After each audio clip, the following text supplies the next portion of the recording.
राम राम, जय हिंद। एक टॉपिक के ऊपर बहुत चर्चा होती है, how to increase breast size. अपने बूब्स आप कैसे बढ़ाओगे, ब्रेस्ट कैसे बढ़ाओगे। लड़कों की डिमांड आती है पेनिस, डिक साइज, लिंग का साइज कैसे बढ़ाओगे।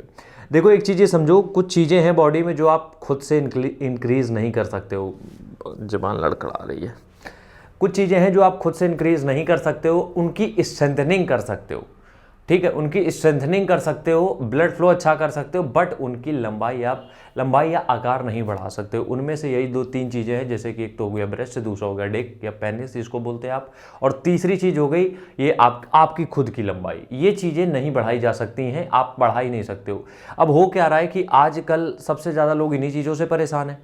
किसी की लंबाई नहीं बढ़ रही, किसी के लिंग का साइज नहीं बढ़ रहा, किसी के ब्रेस्ट नहीं बढ़ रहा है, तो उसको मतलब खुद से ही वो एडजस्ट नहीं हो पा रही हैं, तो इस वजह से वो उनको ये सब चीज़ें लेनी पड़ती हैं। और इसी के चक्कर में मार्केट इसकी इतनी बड़ी है, लोशन और क्रीम, पिल्स, मेडिसिन, सीरप, पता नहीं कितनी तरीके की चीज़ें आ रही हैं। लेकिन हम एक हिंद फिटनेस एक ऐसा प्लेटफॉर्म हमने यहाँ पे सेट किया है जहाँ पे हम आपको बस ये सिखाते हैं कि ये कोई भी बाहरी चीज़ें आपका कुछ भी ग्रोथ नहीं कर सकती हैं। खासकर लड़कियों को प्रॉब्लम आती है सैगी बूब्स की, ठीक है।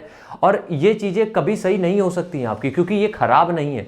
ये चीज़ें आपको थोड़ा सा दिमाग समझना पड़ेगा, क्योंकि दिमाग में डाल दिया गया कि ऐसा है तो बेकार है, ऐसा है तो सही है, ऐसा है तो सही है। नहीं, एक ह्यूमन बॉडी है, ठीक है, उसमें हर पैरामीटर में टिक मार्क नहीं होगा। समझ रहे हो आप? अगर 100 चीज़ें हैं तो 100 में टिक मार्क नहीं होगा, उसमें मुश्किल से 60 में टिक मार्क होगा, बाकी 40 में किसी ना किसी में दिक्कत होगी। किसी के बाल झड़ रहे हैं कम उम्र में, किसी की दाढ़ी सफ़ेद हो रही है, किसी की हाइट कम रहेगी। ये चीज़ें हर एक इंसान के साथ है।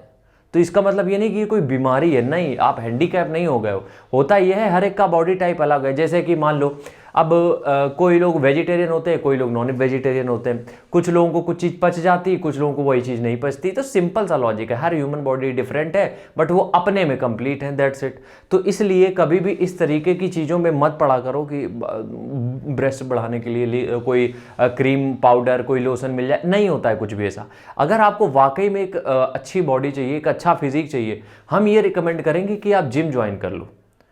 आप जिम ज्वाइन कर लो, क्योंकि क्या होता है कि अगर आपके ब्रेस्ट छोटे मान लो, ठीक है, या फिर कुछ भी ऐसी प्रॉब्लम है आपको, आप जब वर्कआउट करते हो खासकर चेस्ट का, शोल्डर का, बैक का, तो ऑलरेडी आपकी जो चेस्ट है वो ब्रॉड लगती है। समझ रहे हो? ये हम इसलिए नहीं कह रहे हैं कि कोई देखेगा तो अच्छा लगेगा, उस चीज़ में हम जा ही नहीं रहे।